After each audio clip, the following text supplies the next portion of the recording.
दर्शक बंधु 3 मार्च 2026 रे पढ़ाक जाऊँगी ए वर्षर प्रथम चंद्रग्रहण। एही चंद्रग्रहण रे आपण माने एही गछर चेर को आनी निज गलारे किंबा हाथ रे बांधी दियंतु।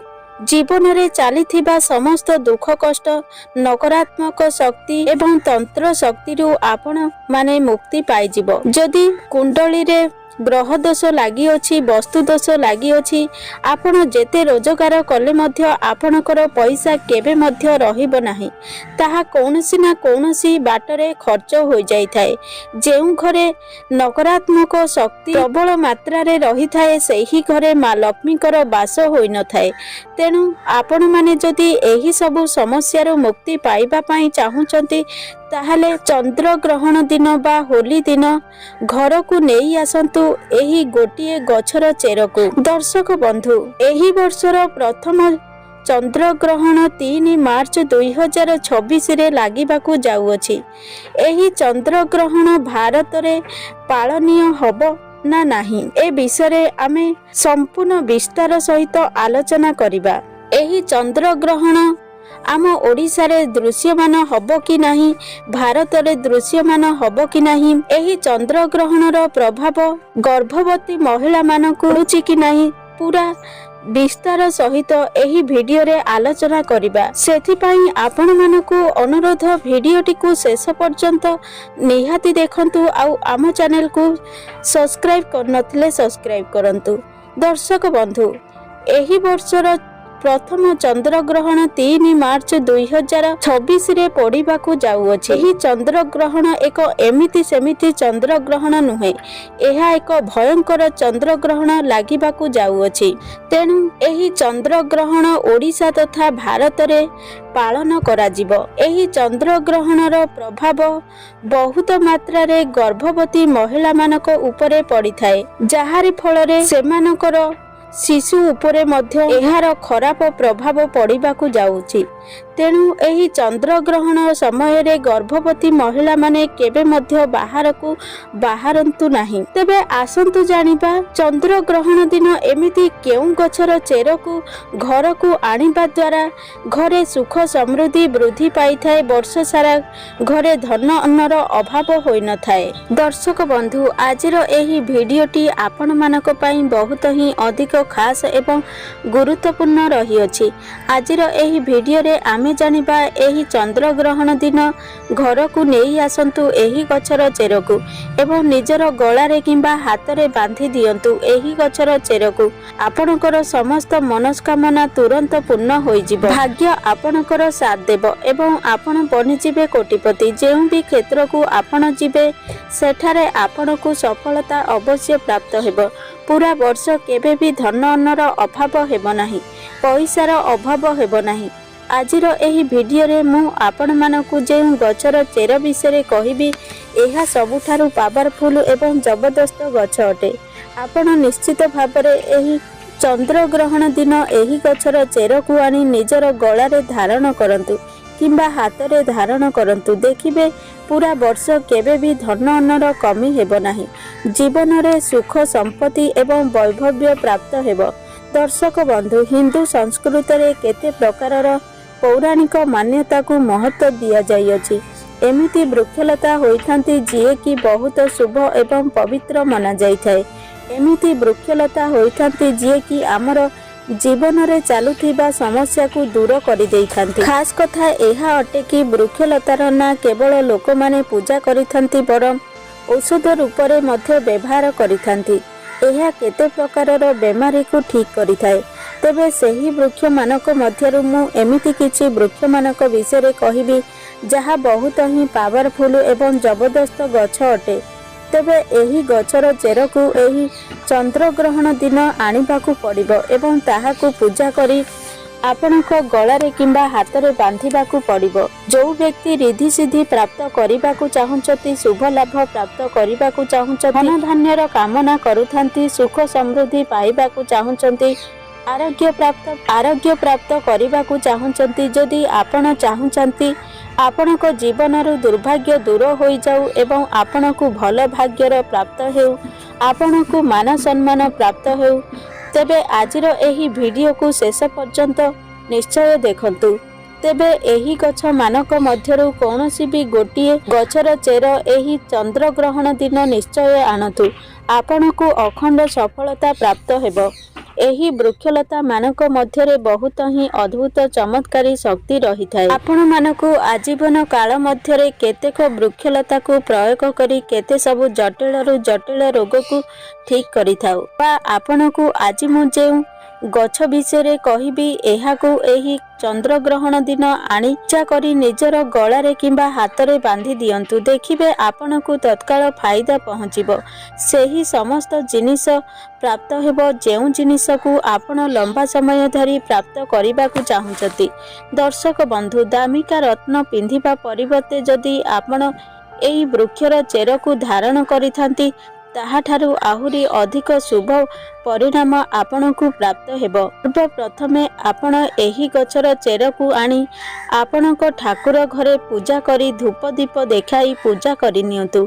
एहा परे आपण चांदीर किंबा तंबार ताबिचिरे पुराई आपण आपनक गलारे किंबा हातरे बांधी दियंतु।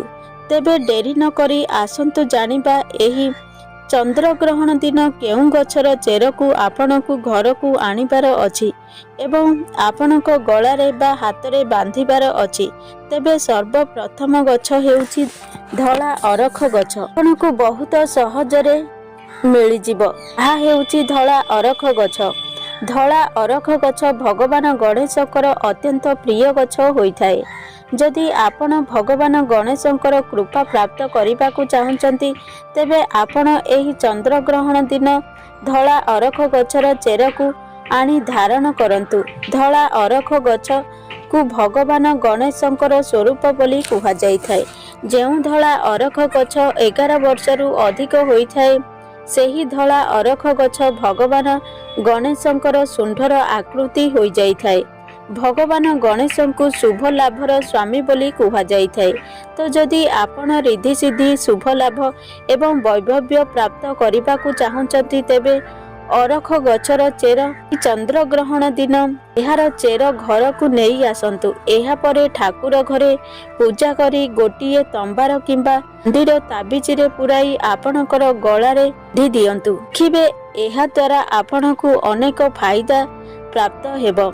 नवग्रहंकर पीड़ा दूर हेबो। करी बुध ग्रहंकर पीड़ा मध्य दूर होइथाए। भगवान गणेशंकर आशीर्वाद आपनकु प्राप्त होइथाए।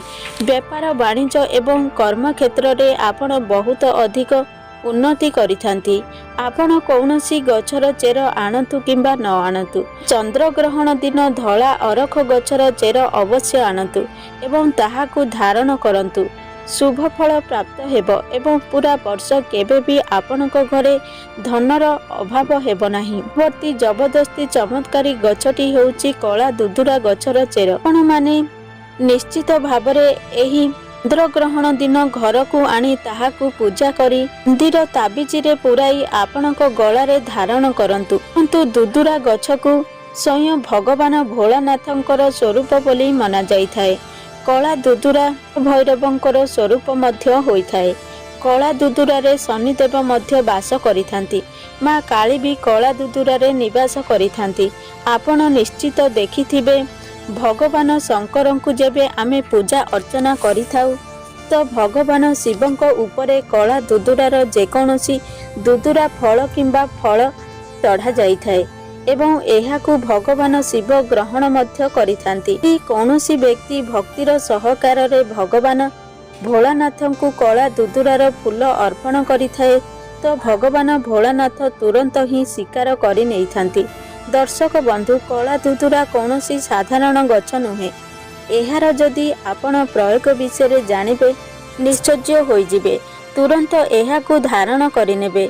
तो वनस्पति शास्त्र अनुसार कला दुदुरार प्रभाव बहुत ही अधिक रही थाए।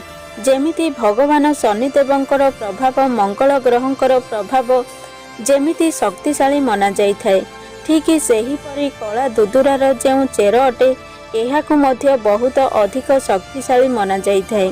ही चेर तत्काल आपणक जीवन में बहुत अधिक परिवर्तन आनिकरी देइथाए। तो दर्शक बंधु, आपण चाहुचंती समस्त ଗ୍ରହମାନେ ଆପଣଙ୍କର ସାଥ ଦିଅନ୍ତୁ ତ ନିଶ୍ଚିତ ଭାବରେ ଏହି ଚନ୍ଦ୍ରଗ୍ରହଣ ଦିନ କଳା ଦୁଦୁରାର ଚେରକୁ ଆପଣଙ୍କ ଘରକୁ ଆଣି ପୂଜା କରି ନିଅନ୍ତୁ।